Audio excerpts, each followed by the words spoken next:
Hi, it's Jo here again. I'm the drama therapist at Phoenix, and today I'm going to talk to you about small world play. But before we do that, I'm just going to show you a couple of other techniques regarding massage that comes from the embodiment stage. So Kate has already shown you some examples of how you can use massage. And I'm just going to show you a couple of extra ones, and this relates to the embodiment stage. See if you can guess what they are.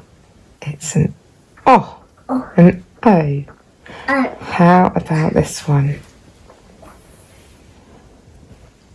Well done. And this is a weather massage. So, ready? Once upon a time, there was a big yellow sun that warmed the whole world. But some clouds started to appear. And then comes the wind. Then comes the lightning and the thunder.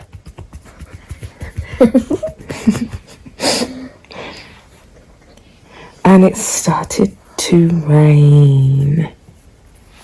So I've got lots of different things laid out that I'm going to introduce you to, but I just thought I'd talk to you a little bit about it first. So when my eldest was quite young, I remember trying to play with her in her doll's house and getting really frustrated because I couldn't figure out how to do it right. I tried to choose dolls and enact for them and play with them, and everything I seemed to do was completely wrong. So I'm going to explore how to be able to play with them to do that. What we need to remember is this is their play and this is their role, and we're just there to play with them. So if you're not sure what your character needs to be doing or what you want to be doing, then treat them as they're the director and just whisper, what should I be doing next? What can I do now? What's she doing? What's this person doing? What is this person?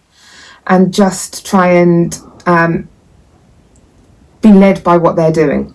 As a therapist, my role is to sit alongside, to observe, to be supportive, to listen, and to be curious about what it is they're creating. As a parent or as a carer, there's a bit of a difference. You're not a therapist, we don't expect you to be that. It's just about playing with them and engaging and taking on different roles and characters and being curious and playful and encouraging and allowing them the opportunity to explore through their play. Jessica? So I absolutely love sand trays and really think that everybody should have one. They're great sensory aspect to them. You can add water, the scenes can change, you can do absolutely whatever it is that you want to do in a sand tray.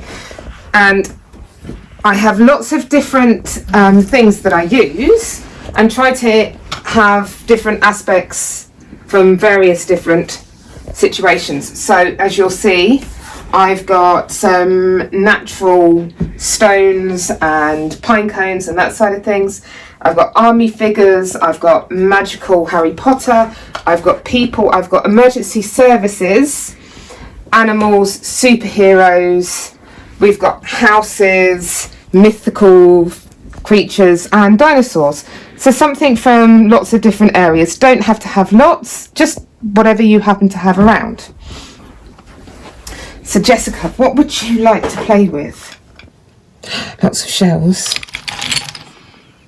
But what beach does have?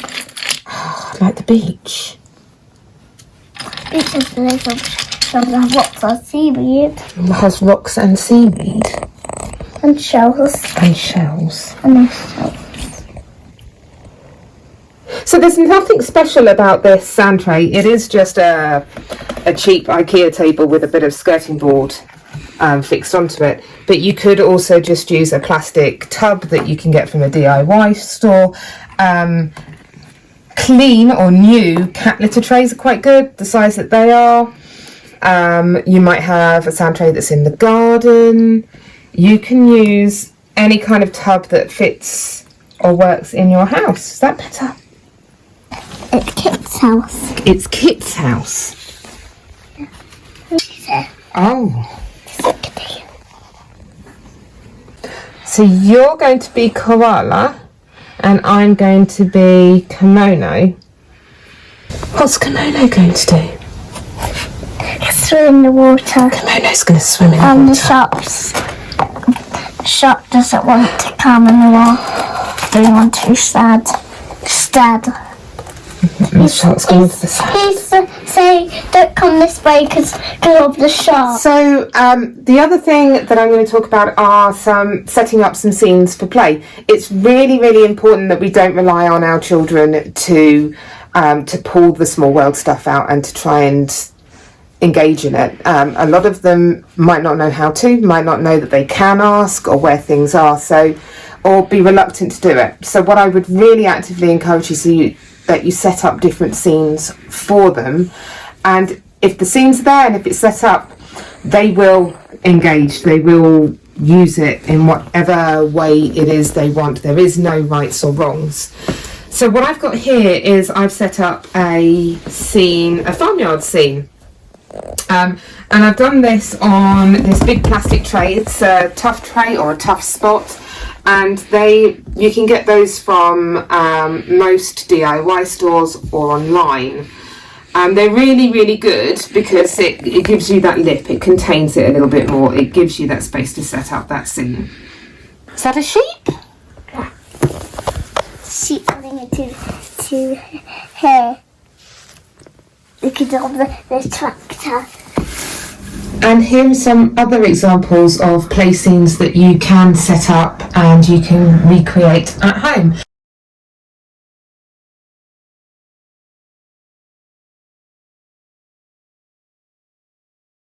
If you don't have Hot Wheels track, then what is also really nice is to create your own car scenes with a roll of paper, and you can draw or recreate it however you want. So that's a little bit about different sensory small world play. Now the only other thing that I haven't talked about in terms of the projection stage is the use of puppets and masks. So I'm not going to do anything other than just talk you through some examples and some things that you can do. So here I have got quite a selection of different stuff. So masks, these I think are just from Baker Ross, but Wilkinson's and Works and various other places have any. What's quite nice is that they're flocked, so they're softer, so actually you can paint on these and it does stay. Also you can use fabric crayons or ordinary crayons, you can stick things on them, you can create various different characters and different things with those. Likewise, if you don't have those, you can always cut some out or do some eye masks. They're plastic ones, they're not quite so good, those ones though. In terms of puppets, you can make puppets. These are jumping jacks, which are the ones that have the little, I'm not sure what they're called, eyes on them that you bend out and so that you can move the joints. There are also hand puppets,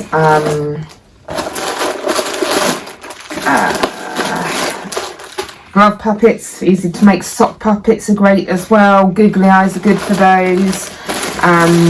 These are finger puppets that you can decorate. There are also the old style wooden pegs that are really good as well. So there's a variety of different things you can do in terms of making masks or puppets. It's just about letting your child explore and create, and just being present and maybe doing your own at the same time. So that's making them. There are also lots of, I only have a small selection here because a lot of them are still at school, but Jessica is really taken with that puppet. And again, it's just an interaction and playfulness. So the masks and the puppets will lead us on to the role stage of play, which I'm going to talk about next week.